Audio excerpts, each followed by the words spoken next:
بالله من الشيطان الرجيم بسم الله الرحمن الرحيم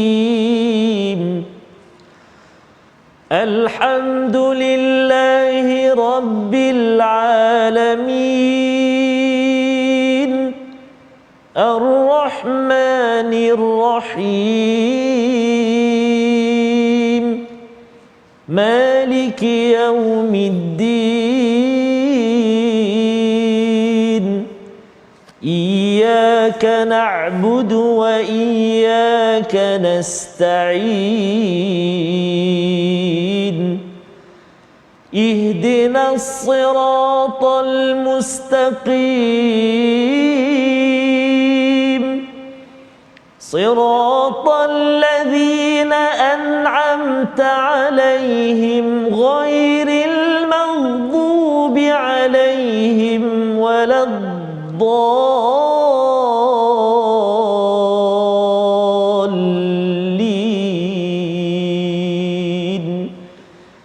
آمين صدق الله العظيم الحمد لله السلام عليكم ورحمة الله وبركاته الحمد لله wassalatu wassalamu ala rasulillah wa ala alihi wa sahbihi wa man walah wa ba'da subhanaka la ilma lana illa ma 'allamtana innaka antal alimul hakim rabbi zidni ilma.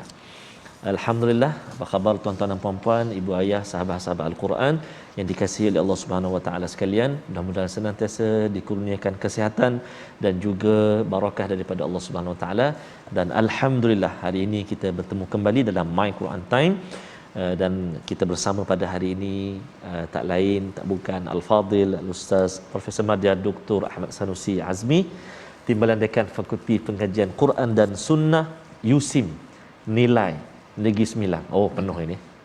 Penuh sampai Negeri Sembilan ini. Subhanallah. Jadi Prof, apa khabar hari ini? Alhamdulillah. Semalam Prof kita telah Prof telah berkongsi dengan kami tentang nikmat-nikmat Nabi Allah Daud alaihissalam, Nabi Allah Sulaiman alaihissalam, dan membawa kepada saranan untuk mensyukuri akan segala nikmat Allah SWT. Jadi hari ini pasti istimewa dan menarik hari ini Prof. Betul. Hari ini secara sinopsisnya kita akan masuk mengenai tentang punca penamaan ataupun surah ini dinamakan sebagai surah Sabah. Kerana penceritaannya ada dalam ayat yang ke-15 pada hari ini insya-Allah. Tapi sebelum kita masuk mengenai tentang perbincangan ini, kita sama-sama bacakan dahulu tuan-puan doa ringkas kita pada hari ini. Subhanaka la ilma lana illa ma 'allamtana innaka antal alimul hakim. Rabbi zidni ilma. Mudah-mudahan Allah Ta'ala menambahkan lagi ilmu kita dalam pengajian kita, dalam menekuni ayat-ayat Al-Quran.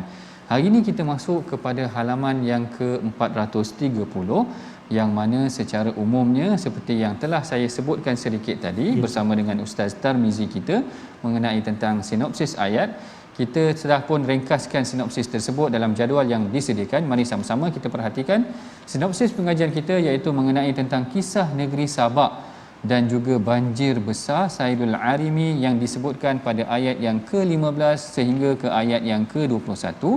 Manakala ayat yang ke-22 menceritakan mengenai tentang penegasan tentang kepalsuan syafaat sembahan-sembahan kaum musyrikin. Yang ini sebenarnya dia saling berkait. Penceritaan tentang kisah Sabak akan dikaitkan tentang bagaimana kekufuran orang-orang terdahulu dan apa pengajaran yang perlu dipelajari oleh kaum musyrikin. Begitu juga dengan kita pada hari ini.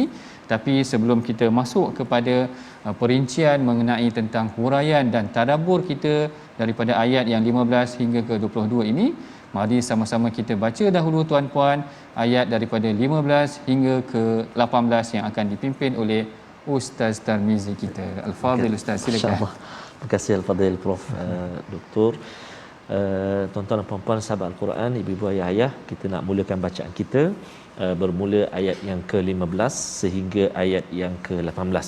Kita nak mula terlebih dahulu bacaan permulaan ini dengan bacaan murattal nahwan, insya-Allah, bacaan nahwan insya-Allah. Jom kita baca sama-sama insya-Allah. A'udzubillahi minasyaitonirrajim.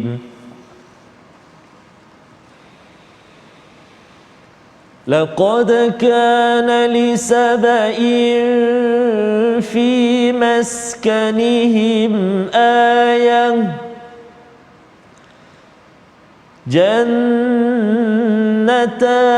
عن يمين وشمال كلوا من رزق ربكم واشكروا له بلدة طيبة ورب غفور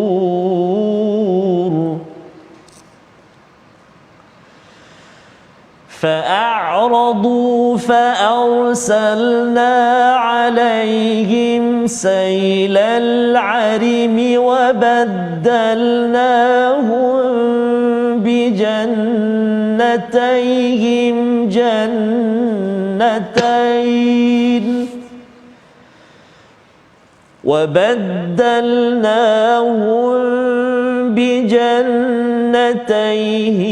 جنتين ذواتي أكل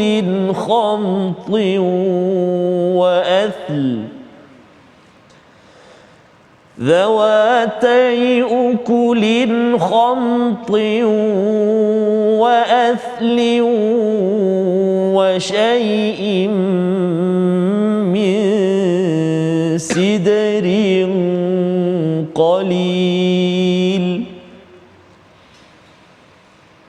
ذلك جزيناهم بما كفروا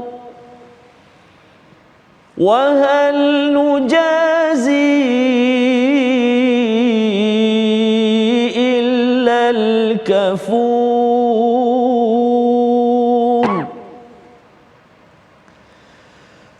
وجعلنا بينهم وبين القرى التي باركنا فيها قرى ظاهرة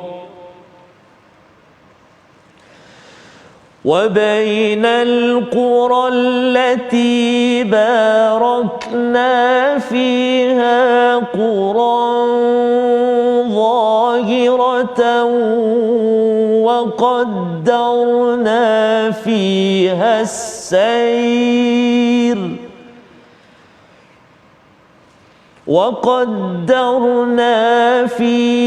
السير سيروا فيها ليالي وأياما آمنين صدق الله العظيم. Sadaqallahul Azim. Dalam ayat yang ke-15 Allah Ta'ala berfirman, sungguh bagi kaum Sabak itu ada tanda kebesaran Tuhan di tempat kediaman mereka, iaitu 2 buah kebun di sebelah kanan dan kiri. Makanlah olehmu rezeki yang dianugerahkan oleh Tuhanmu dan bersyukurlah kepadanya. Negeri itu adalah negeri yang baik, yang tenteram, dan Tuhan yang Maha Pengampun. Perhatikan di sini tuan-puan, inilah yang disebutkan oleh Al-Imam Ibn Ashur menceritakan bagaimana asal ataupun penamaan surah ini diambil daripada ayat yang ke-15 apabila Allah Ta'ala menyebutkan tentang kaum Sabak. Yang ni persoalan akan dibincangkan, siapakah dia kaum Sabak? Kerana apabila Allah Ta'ala menceritakan kisah ini kepada orang Quraisy, sudah pasti mereka ingin mengetahui sebenarnya siapakah mereka kaum Sabak dan apakah rasionalnya Allah Ta'ala menyebutkan mengenai tentang siapa ataupun kenapa Allah Ta'ala tiba-tiba memilih untuk menceritakan kepada kaum Quraisy mengenai tentang kaum Sabak. Baik, kita perhatikan di sini. Kalau pada halaman yang ke-429, Allah Ta'ala sebenarnya menceritakan tentang 2 contoh yang penting, iaitu Nabi Daud dan Nabi Sulaiman yang diberikan kemewahan, yang diberikan macam-macam nikmat. Akhirnya mereka tidak kufur kepada Allah Ta'ala. Mereka bahkan bersyukur kepada Allah Ta'ala. Ini adalah contoh yang terbaik. Kemudian Allah Ta'ala datangkan pula contoh yang kedua. Ini menarik. Allah Ta'ala kata, tengok pula kaum Sabak. Bagaimana kaum Sabak ini Allah Ta'ala berikan mereka nikmat yang luar biasa, yang mana di sekeliling mereka dipenuhi dengan kebun-kebun yang subur. Dia sebenarnya tuan-puan, apabila disebutkan tentang kesuburan ini, menggambarkan tentang food security. Maknanya nak ceritakan makanan mereka adalah secure. Yang kalau kita tengok pada hari ini adalah antara ciri terpenting dalam sesebuah negara. Kalau kita nak tahu negara kita ini secure ataupun tidak, kita tengok sumber makanan kita yang paling utama, katakan beras. Apakah sebenarnya beras kita ini telah mencukupi, ataupun sebenarnya kita import daripada luar? Yang ini menunjukkan sebenarnya kekuatan dari aspek food security ini adalah tidak berapa kuat lagi berbanding dengan kaum Sabak ini. Allah Ta'ala beri kelebihan kepada mereka, makanan mereka cukup. Jannatani an yaminin wa shimal, maknanya kiri kanan depan belakang, ataupun dia disekelilingi dengan rezeki yang banyak yang sebenarnya tidak memberikan kemudaratan, bahkan memberikan limpahan kurnia yang banyak kepada mereka. Dan Allah Ta'ala mengajak mereka, washkurulah, bersyukurlah atas nikmat yang diberikan ini. Mudah-mudahan negeri yang baik, baldatun tayyibatun wa rabbun ghafur. Allah Ta'ala, ia akan membawa kepada keampunan daripada Allah Ta'ala. Dan siapakah dia pula Sabak yang kita sebutkan tadi? Perkara ini diceritakan oleh Al-Imam Ahmad di dalam hadis yang diriwayatkan bahawa datang seorang lelaki bertanya kepada Rasulullah. Dia bertanya kepada Rasulullah, ya Rasulullah, ma huwa Sabak? Dia tanya kepada Rasulullah, wahai Rasulullah, apakah yang dimaksudkan dengan Sabak ini? Rajulun am imra'atun am ardun? Apakah ianya seorang lelaki ataupun nama seorang wanita ataupun nama tanah, kata, ataupun nama satu kawasan? Tanya lelaki ini kepada Rasulullah. Lalu Rasulullah sallallahu alaihi wasallam menjelaskan kepada lelaki tersebut, bal huwa rajulun. Bahkan Sabak ini sebenarnya adalah nama seorang lelaki yang dikurniakan kepadanya 10 orang anak dan dimajukan kawasan tersebut sehingga dia menjadi hayyun, iaitu dia menjadi satu kabilah yang besar, iaitu kaum Sabak ini, kabilah Sabak ini kaumnya menikmati kehidupan yang mewah. Air yang cukup, kan diceritakan tentang bagaimana dia duduk di kawasan Ma'rib yang ada di sisinya Saddu Ma'rib, iaitu empangan Ma'rib ini yang memberikan sumber air. Maknanya air cukup, makanan cukup, nikmat dunia cukup. Maknanya ianya adalah sebuah negara yang makmur, sebuah negara yang baik. Cumanya Allah Ta'ala menyeru kepada mereka, washkuru lahu, iaitu bersyukurlah kepada Allah Ta'ala. Tetapi diceritakan pada ayat yang ke-16, fa'aradu fa'arsalna alaihim sailal arimi. Akan tetapi mereka berpaling, mereka tidak bersyukur kepada Allah Ta'ala, mereka engkar kepada Allah Ta'ala, lalu kami kirimkan kepada mereka banjir besar. Perhatikan di sini, kalau dalam surah Ahzab, Ustaz Tarmizi masih lagi ingat, Allah Ta'ala hantarkan tentera yang tak nampak itu berupa angin. Betul. Untuk membinasakan kaum Quraisy itu.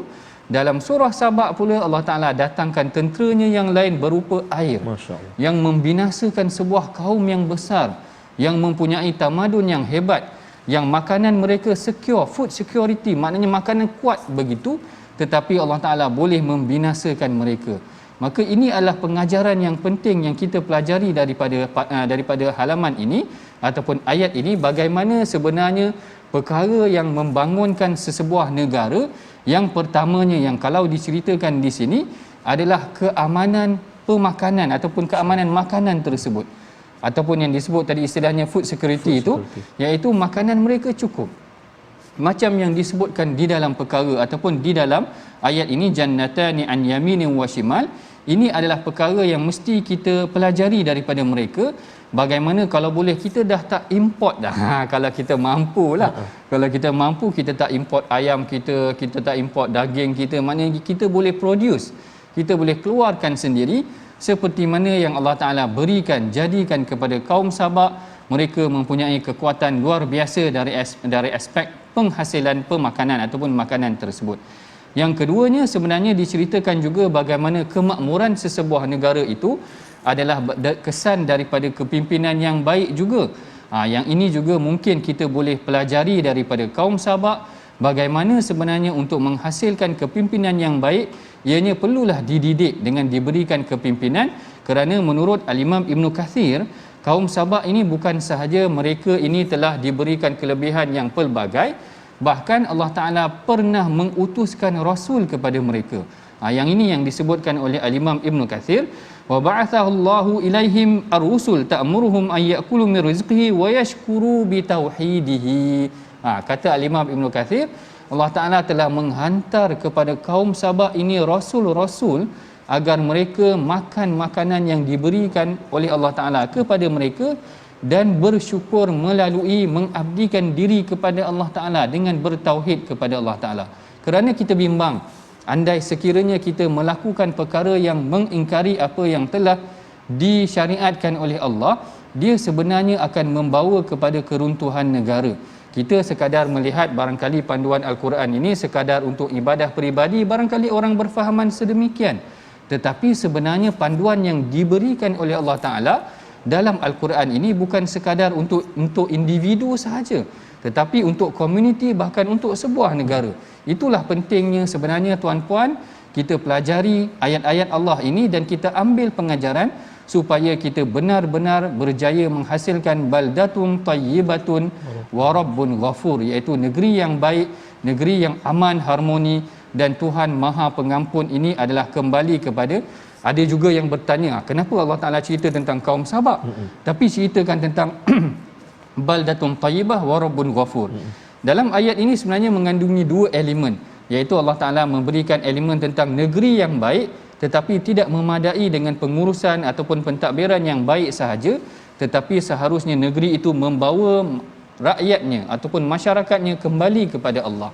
Itulah ciri-ciri negara yang baik. Baldatun tayyibatun bukan sekadar pengurusan yang baik, tetapi banyak kemungkaran ataupun perkara yang membawa kekufuran kepada Allah Ta'ala. Tetapi negeri yang baik ataupun negara yang baik adalah negara yang diurus tadbir dengan baik, tidak ada rasuah, tidak ada perkara-perkara mungkar sedemikian. Kemudian negara ini membawa kepada masyarakatnya patuh dan tunduk kepada Allah Ta'ala. Inilah ciri yang dibawa kepada mereka. Manakala dalam ayat yang ke-17, Allah Ta'ala menggambarkan bagaimana sekiranya mereka kufur kepada Allah Ta'ala, mereka akan diberikan azab. Yang ni biasa kita fahami, yang mana dikatakan kepada mereka, zalika jazainahum bima kafaru, demikianlah kami memberikan balasan kepada mereka kerana kekafiran mereka, dan kami tidak menjatuhkan azab melainkan hanya orang-orang yang kafir. Yang inilah yang Allah Ta'ala tampilkan di dalam ayat ini, menunjukkan tentang pentingnya bagaimana sesebuah negara itu bukan sekadar mempunyai hasil yang makmur, dipandu oleh kepimpinan yang baik, tetapi membawa manusia bersyukur kepada Allah Ta'ala dan mentauhidkan diri mereka kepada Allah Ta'ala. Ini adalah secara umumnya mengenai tentang kisah Sabak yang mana kita telah sebutkan tadi.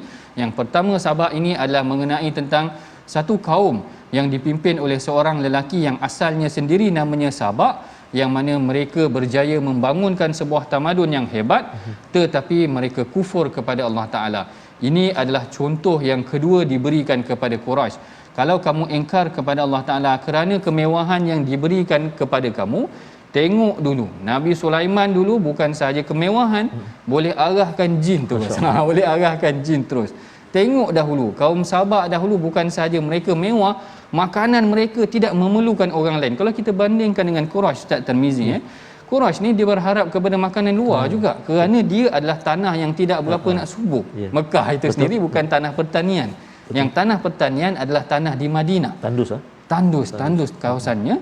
Jadi dia berharapkan kepada perdagangan. Jadi Allah Ta'ala comparekan, berikan perbandingan kepada mereka.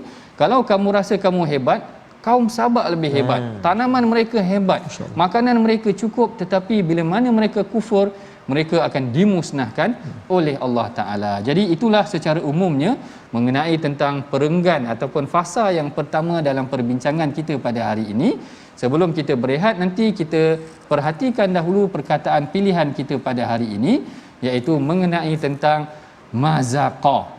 Mazaqa ni telah disebutkan juga dalam ayat sebelum ini, yang membawa maksud memecahkan, memisahkan.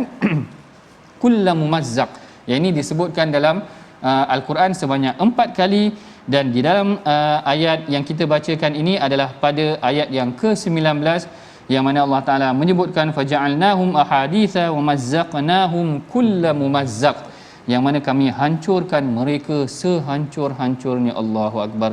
Yang ni kalau boleh kita tak nak berlaku sedemikian.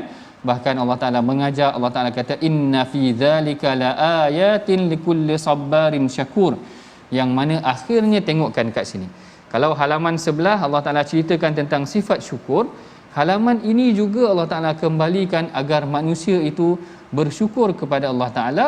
Dalam ayat yang ke-19 nanti huraiannya akan kita bincangkan selepas daripada ini, turut menyebutkan tentang sifat syukur. Hamba yang bersyukur adalah hamba yang sebenarnya mengabdikan diri kepada Allah. Begitulah perbincangan daripada bahagian awal halaman 430 ini. Kita berehat dahulu seketika dan perbincangan selanjutnya akan dilanjutkan selepas daripada ini insya-Allah.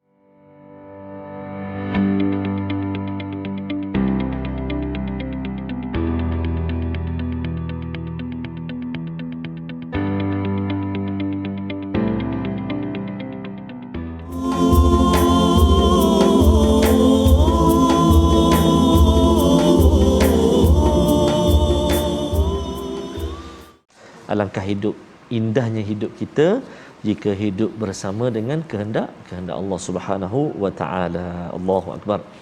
Bijak menggunakan nikmat Allah, ia dianggap ibadah. Banyak yang kita belajar pada hari ini, tuan-tuan dan puan-puan sahabat Al-Quran yang dikasihi oleh Allah Subhanahu wa taala sekalian. Mudah-mudahan kita dipermudahkan Allah menjadi hamba Allah yang senantiasa taat kepada Allah. Amin ya rab. Jadi kita nak singgah sekejap ke ruangan tajwid. Sebelum kita menyambung perbincangan kita nak lihat pada hari ini apakah perkara ataupun kalimah-kalimah yang perlu kita beri perhatian. Jom kita saksikan sama-sama. Iaitulah ulang kaji ayat ataupun kalimah pilihan ayat yang ke-16 yang kita ingin melihatnya secara fokusnya, iaitu jelaskan sebutan pada kalimah-kalimah dalam ayat tersebut. Iaitulah a'udzubillahi minasyaitonirrajim.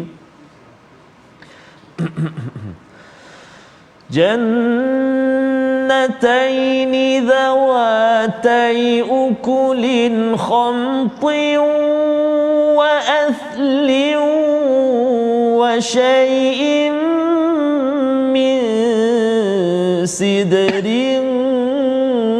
قليل.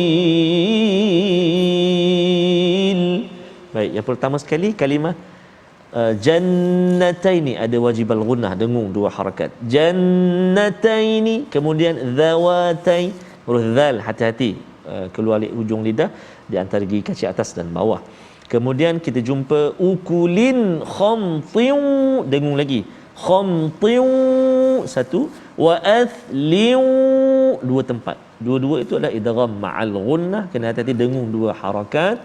Kemudian kita jumpa ikhfa hakiki, min nun mati bertemu dengan sin, dan satu lagi ikhfa hakiki tanwin bertemu dengan qaf, sidrin qalil. Baik, jadi itu antara kalimah-kalimah yang perlu diberi perhatian dalam perkongsian segmen tajwid kita pada hari ini.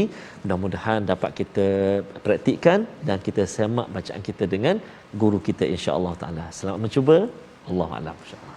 Wallahu a'lam. Terima kasih Ustaz Tarmizi yang sentiasa mengingatkan kita, mengajar kita, mendidik kita tentang bacaan tajwid kita, memperbaiki bacaan Al-Quran yang mudah-mudahan dia bertepatan seperti mana yang diajarkan oleh baginda Nabi sallallahu alaihi wasallam. Baik. Dalam ayat yang seterusnya Allah Taala sebenarnya menceritakan tentang bagaimana contoh daripada manusia yang tidak bersyukur seperti kaum Sabak ini. Sebenarnya pada hakikatnya mereka membawa kepada sifat yang membenarkan sifat iblis itu. Ini akan dibincangkan dalam ayat yang ke-20. Sebelum tu mari sama-sama kita bacakan dahulu ayat yang ke-19 hingga ayat ke-22 insya-Allah. Terima kasih Al-Fatihah Prof. Tuan-tuan dan puan-puan, muslimin dan muslimat, sahabat Al-Quran, Mari kita sambung bacaan kita bermula ayat yang ke-19 sehingga ayat yang ke-22 dan kita cuba dengan bacaan murattal Hijaz insya-Allah. A'udzu billahi minasyaitonir rajim. فقالوا ربنا باعد بين أسفارنا وظلموا أنفسهم فقالوا ربنا باعد بين أسفارنا وظلموا أنفسهم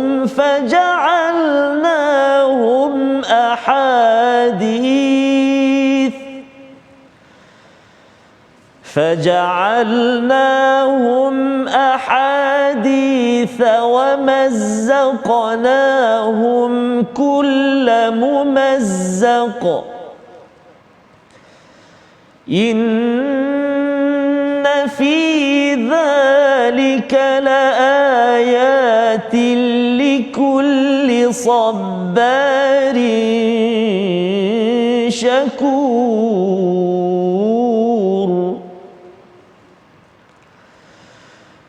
ولقد صدق عليهم إبليس ظنه فاتبعوه إلا فريقا ولقد صدق عليهم إبليس ظنه فاتبعوه إلا فريقا من المؤمنين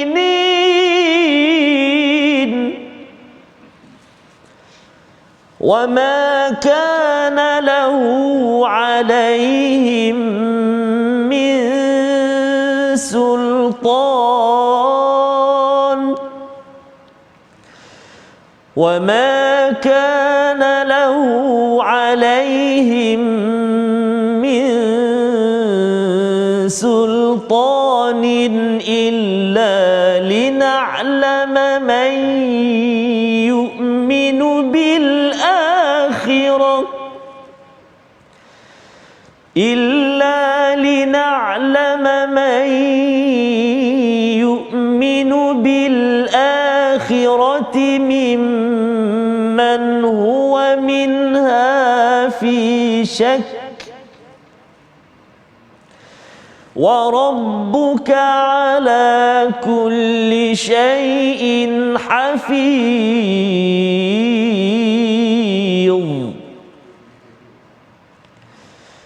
قل ادعوا الذين زعمتم من دون الله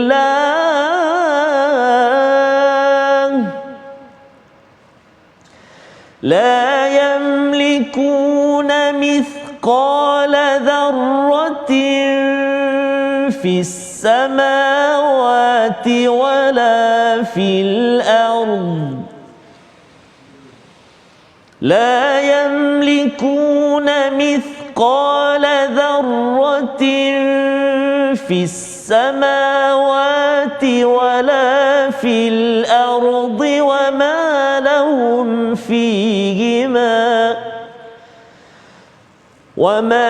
لهم فيهما من شرك وما له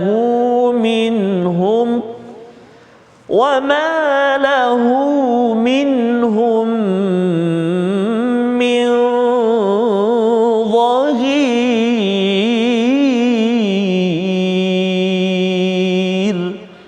صدق الله العظيم. Sadaqallahul azim.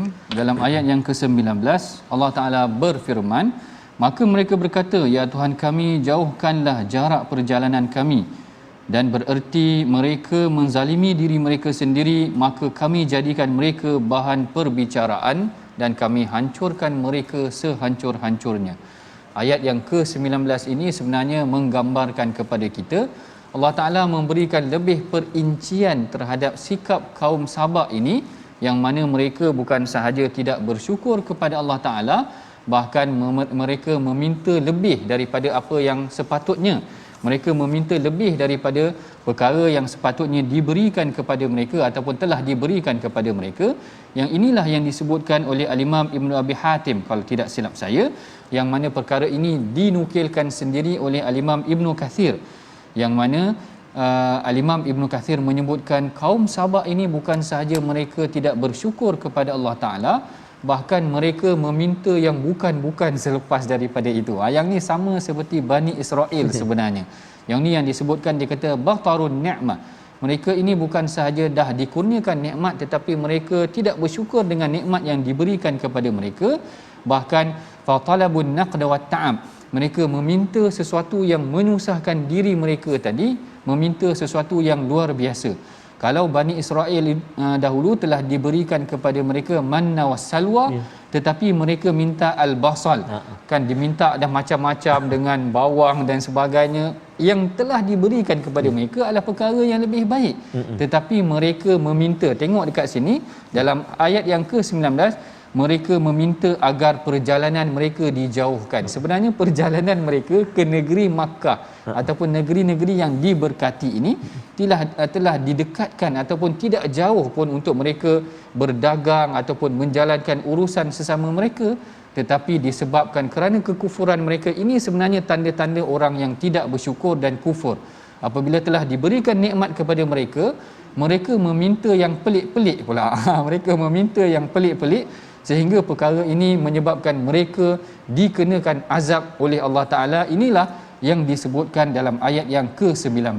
Manakala ayat yang ke-20 ayat yang ke-20 dan ayat yang ke-21, pada hakikatnya sebenarnya tuan-puan, para penonton yang dirahmati Allah, Allah Ta'ala mengajak kita berfikir. Apabila kita menjadi hamba yang tidak bersyukur, setelah diberikan contoh-contoh yang banyak, diberikan contoh mengenai tentang Nabi Daud, diberikan contoh tentang Nabi Sulaiman, mereka ini semuanya berjaya. Tetapi Allah Ta'ala berikan juga contoh mengenai tentang kaum Sabak yang diberikan nikmat yang banyak tetapi mereka tidak bersyukur. Akhirnya Allah Ta'ala menjelaskan mengenai tentang implikasi. Apakah implikasi sehingga sekiranya seorang hamba itu tidak bersyukur? Maka Allah Ta'ala menjelaskan dalam ayat yang ke-20. Allah Ta'ala kata walaqad saddaqa alaihim iblisu zannahu. Yang ni yang kita sedih. Allah Ta'ala kata sesungguhnya iblis telah dapat meyakinkan terhadap mereka kebenaran sangkaannya. Maknanya di sini golongan yang tidak bersyukur ini telah membenarkan ataupun telah menyebabkan iblis itu berjaya. Allahu Akbar. Kita tidak mahu jadi hamba yang maknanya iblis seronok kerana kita tidak bersyukur. Yang ni yang disebutkan ketika mana iblis diturunkan ke muka bumi. Kalau tak silap saya dalam suratul A'raf, yang iblis kata thumma la'atiyannahum min baini aydihim wa min khalfihim wa an aymanihim wa an syama'ilihim wa la tajidu aktsaruhum syakirin. Kamu akan pasti, dia bersumpah pula, dia bercakap kepada Allah Ta'ala, aku akan sesatkan kaum Adam ini sehingga engkau akan dapati ramai dalam kalangan mereka yang tidak bersyukur. Lalu Allah Ta'ala jelaskan di sini, memang benar kalau kamu tidak bersyukur, sebenarnya kamu telah berjaya menyebabkan iblis itu membenarkan, maknanya menyebabkan kamu terpesong dan akhirnya kamu menjadi golongan yang tidak bersyukur. Kita ni seakan-akan dah jadi geng kepada iblis pula. Allahu Akbar. Inilah yang kita tidak mahu dan inilah sebenarnya kesan jangka masa panjang yang kita tidak nampak. Kita ingatkan kalau kita tidak bersyukur ini, kita sekadar maknanya tidak bersyukur kepada nikmat yang diberikan oleh Allah kepada kita, tetapi pada hakikatnya sebenarnya kita telah pilih side untuk duduk di sebelah iblis pula. Inilah sebenarnya yang sangat dibimbangi oleh Rasulullah sallallahu alaihi wasallam. Dan kalau kita perhatikan tuan-puan, sebenarnya dalam hadis banyak Rasulullah mendidik para sahabat. Para sahabat ini dididik dengan kaedah yang mudah-mudahan mereka ni menjadi dekat kepada Allah Ta'ala. Dalam sebuah hadis yang barangkali kita biasa dengar, hadis ini antara Rasulullah dengan Saidina Muaz bin Jabal. Saidina Muaz bin Jabal ini Rasulullah macam-macam didik dia. Rasulullah pernah marah dia. Bila dia buat salah, Rasulullah kata, "Afattanun ya Muaz, kau ni nak jadi tukang fitnah ke Muaz?" Dia tegur Muaz secara keras. Tetapi inilah tanda kasih sayang Rasulullah. Bila seseorang tu buat kesalahan, Rasulullah tegur. Dan salah satu hadis yang dibacakan ataupun disampaikan mengenai tentang Rasulullah dan Saidina Muaz, Rasulullah mengucapkan rasa kasih dia kepada Muaz. Wallahi inni la uhibbuk. Muaz, Rasulullah kata kepada Muaz, "Wahai Muaz, aku sayang kau kerana Allah. Aku sayang kau kerana Allah." Tetapi tidak terhenti di situ sahaja. Rasulullah kata, "Fakul fi kulli duburus salah, Allahumma a'inni ala zikrika wa syukrika wa husni ibadatik." Rasulullah kata, "Wahai Muaz, aku sayang kat kau kerana Allah Ta'ala." Tapi Rasulullah tak terhenti di situ sahaja. Bila sayang seseorang, maka kita ajarkan dia benda yang baik.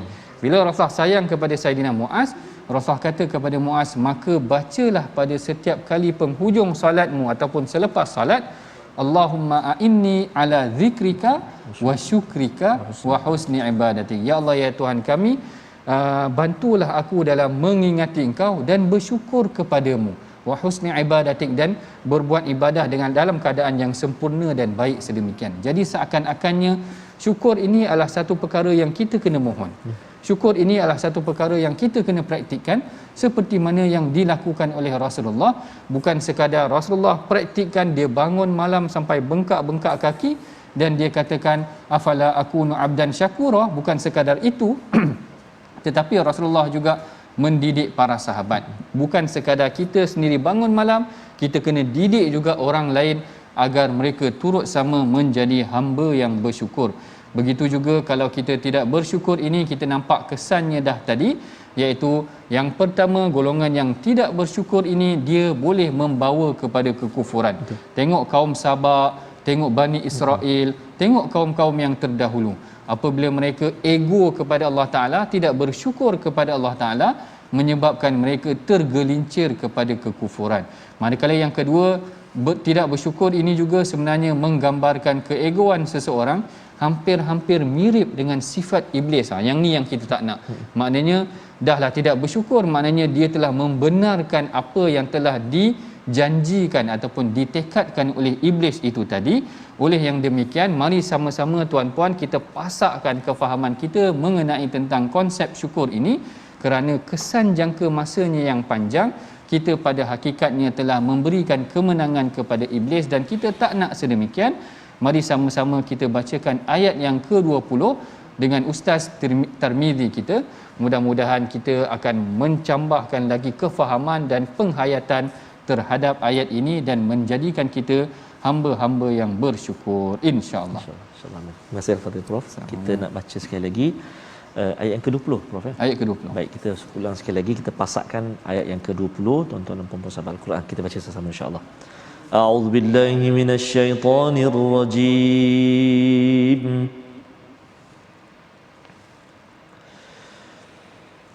وَلَقَدْ صَدَّقَ عَلَيْهِمْ إِبْلِيسُ ظَنَّهُ فَاتَّبَعُوهُ إِلَّا فَرِيقًا مِنَ الْمُؤْمِنِينَ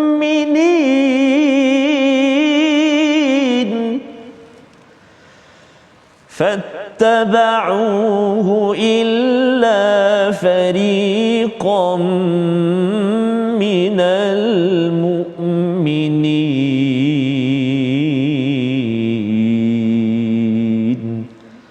صدق الله العظيم. Baik, dalam ayat yang ke-20 Allah Ta'ala berfirman, sesungguhnya iblis telah dapat meyakinkan terhadap mereka kebenaran sangkaannya, lalu mereka mengikutinya, iaitu mengikuti iblis, kecuali sebahagian daripada orang-orang yang beriman.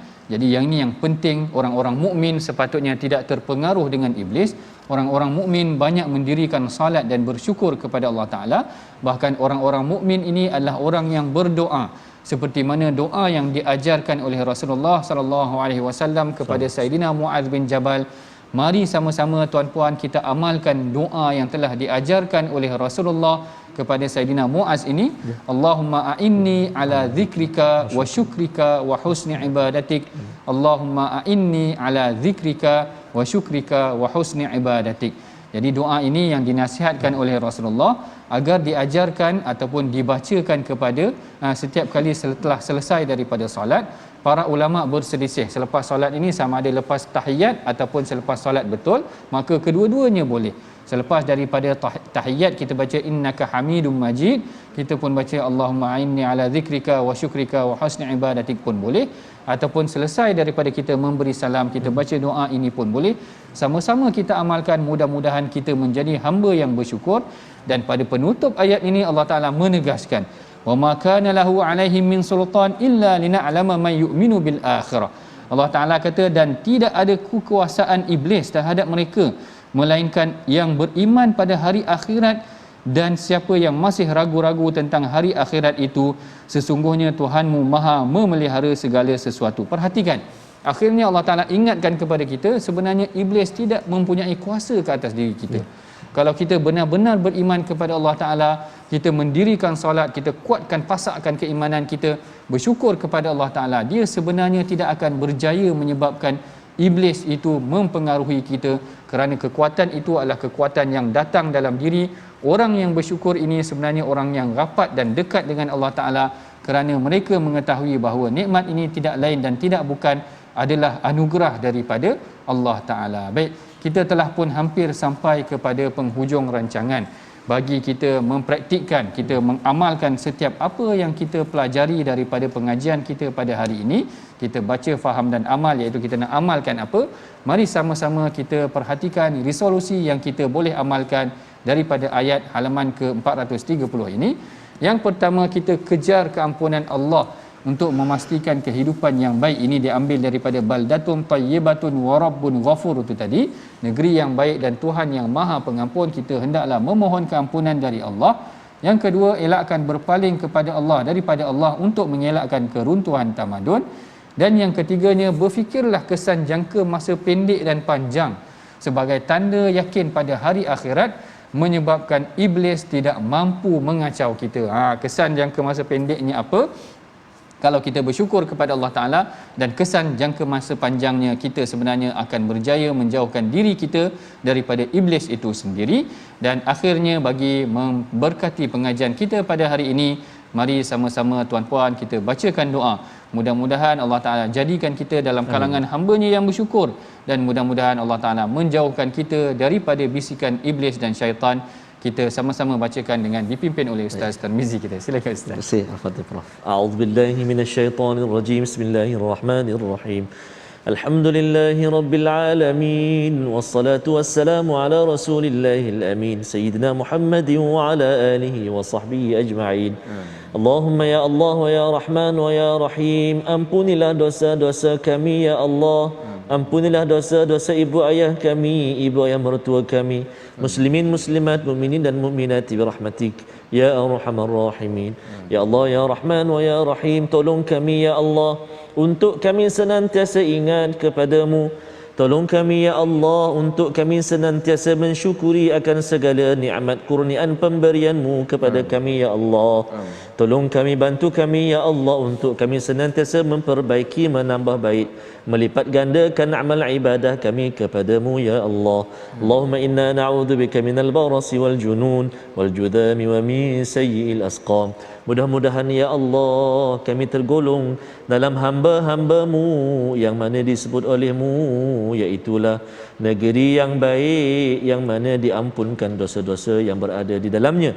Mudah-mudahan negara kami dan negara-negara sekitar kami diberkati oleh-Mu ya Arhamar Rahimin, juga negara-negara Islam yang lain. Wassallallahu ala sayyidina Muhammad wa ala alihi wa sahbihi baraka wasallam. Walhamdulillahi rabbil alamin. Taqabbalallahu minkum. minna minkum taqabbal ya karim. Mudah-mudahan Allah Subhanahu wa taala memperkenan menerima doa kita, dan seperti biasa kita nak memupuk jiwa kita, memupuk akhlak kita dan kehidupan kita untuk kita menyebarkan Al-Quran, tentunya dalam kita berkongsi wakaf dan tabung gerakan Al-Quran, infak dan juga wakaf untuk ummah, melahirkan generasi Al-Quran, generasi celik Al-Quran, insya-Allah. Terima kasih banyak Al-Fadhil Prof Sama-sama. atas perkongsian ilmu pada hari ini, dan Sama-sama. kita nak mengajak semua untuk saksikan juga siaran ulangan malam ini, pagi besok, dan pastinya kita nak meneruskan pengajian kita besok halaman yang baru, insya-Allah taala. My Quran Time, baca, faham dan amal. Jumpa lagi. Assalamualaikum.